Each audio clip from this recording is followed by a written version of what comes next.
contract signing ng lista. Okay, picture. Okay.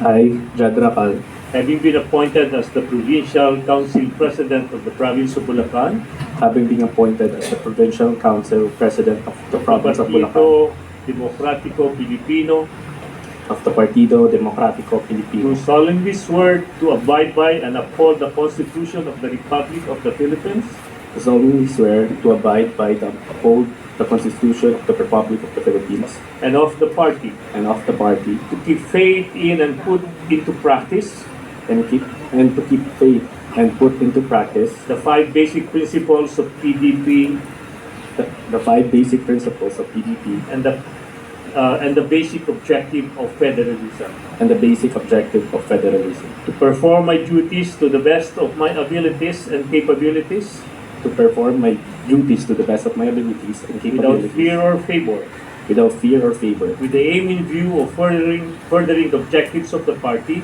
with the aim in view of furthering the objectives of the party and advancing the interests of the community and advancing the interests of the to community which it is dedicated, to which it is dedicated, and to conduct myself in a manner befitting of a good and to conduct myself in a manner befitting a good and true PDP, and true PDP, so as to bring honor and prestige to the party, so as to bring honor and prestige to the party, and that I take this pledge without mental reservation or purpose of evasion. and that I take this pledge without mental reservation or purpose of So evasion. help me So God. help me God. Congratulations. Bago po ang lahat, gusto ko rin po batiin, syempre kasama po natin ang acting chairman po natin, Alfonso Busi. Palakpan po natin. And Attorney Beth, contact follow po. Magandang tanghali po. And kasama po natin si Attorney Raul Lambuino rin po. And Ma'am Astral po, Pimentel. Hali. And Miss Penelope po, Del Monte. And Sir Raymar Mansilungan. Saan po si Sir? And syempre si Attorney Ferdinand Topacio po. And former CDA Chairman po, Joseph Encapo po. And yun po, kasama rin po natin yung kapatid ko, si Jay Cracal and Lester Olalia. And kasama rin po natin yung foundation po namin, yung Quick Response, Racal Quick Response Foundation. And sa lahat po ng media na nandito, and PDP, supporters and members po, magandang tanghali po sa inyong lahat. So yun po. Okay, tinatanggap ko po ang hamon at responsibilidad na pagiging bagong pinuno ng PDP, hindi lang po sa distrito ko, kundi sa buong lalawigan na po ng Bulacan.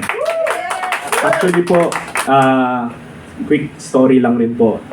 Family po namin, as na-explain po ni Sir Lester, na hindi po talaga kami sa politics. Actually, ako yung pinakauna, pero we have a foundation started when 2012, and doon po nagsimula yung tulong namin sa tao. Hindi lang po sa Bulacan, kundi sa buong Pilipinas, sa Visayas, Mindanao. So doon po, batang-bata pa po ako. Nag-start na po kami magpamigay ng mga tulong, mga bigas, kung ano-ano pa po. So through the years po, practice po namin ng family every year yan. And dami nga nagtatanong ba't yung pamilya namin never pumasok sa politics? Sabi lang namin, we are blessed ng Panginoon, lalo na yung dad ko galing talaga sa pinakababa talaga, umakyat sa sipag, tiyaga at trabaho, syempre negosyo. So doon namin nakita yung parang purpose namin is to bring our parang bigay ng Panginoon sa amin to bring back to the community.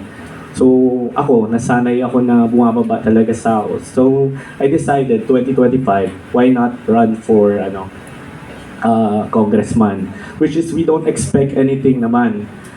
Syempre first time, a new face to the district. Pero nagulat ako kasi doon namin nakita yung uhaw ng tao sa pagbabago. And doon nga nagulat ako, ganun pala ang politics From shift to business to politics, nakakaiba. Iba ang pressure, iba ang critics. So, nag-adjust rin ako. Sobrang hirap. Sabi nga ni Lester, Kasi I was invited to other party because I supported my governor. And ayaw nga ako bigyan ng ko natin. Because, alam niyo po yun, control ng taas eh. So, yun yung pangit na nakikita ko dito sa existing government practice dito ngayon sa Philippines. Especially nung let's say, nakakalungkot, hindi man ako nakaabot nung 2025, I still continue. I still continue my promise because I'm not a politician, I'm a businessman. So, tinuloy namin yung libreng gamot sa district. 3 bayan, libre ng gamot basta may reseta. And all the support that I can give, tuloy-tuloy po. Actually, nung sumabog po yung flood control scandal, grabe. Umikot po ako sa buong Bulacan, not only my district. Nagpamigay po kami doon ng mga tulong, bigas, tubig, kasi gusto lang po namin tumulong. And doon po ako nalungkot kasi alam ko po, lalo nung first time ko pumasok sa politics, nakita ko yung pera ng hawak ng mga nakaupo. Alam ko kung anong capability nila, bakit yung bayan ko or yung probinsya ko naghihirap pa rin. So that's very sad to see. Kaya ngayon nung nag-open ng opportunity na i-represent ko ang PDP dito sa Bulacan, I took it because I know, lalo na sa akin, malinis ang konsensya ko that we will bring change dito sa Bulacan. So ayun. And nakakatuwa rin po kasi ang family ko po is from Negros talaga, Oriental. So puro Bisaya talaga ang magulang ko. Kaya very rin kami supportive sa syempre kay dating Pangulong Rodrigo Duterte and VP Sara po. So doon po kasi yung origin namin. Most of my family is there. Ako lang po yung lumaking Bulacan sa mga kapatid ko po kasi dito po yung mga business namin. So yun po, makakaasa po kayo. And especially kung ako yung ginawa niyo pong presidente, I will make sure that every member na papasok po sa PDP sa Bulacan is gusto talaga magserbisyo sa taong bayan.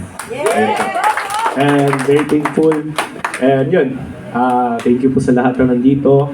And mabuhay po tayong lahat. Mabuhay si dating Pangulong Rodrigo Duterte, mabuhay si VP Sara, mabuhay ang PDP, mabuhay po tayong lahat. Maraming salamat po. Ceremonial signing.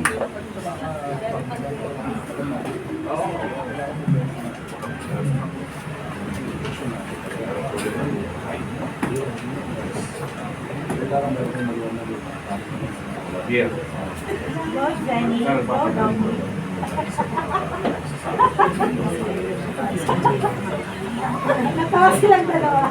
Lord,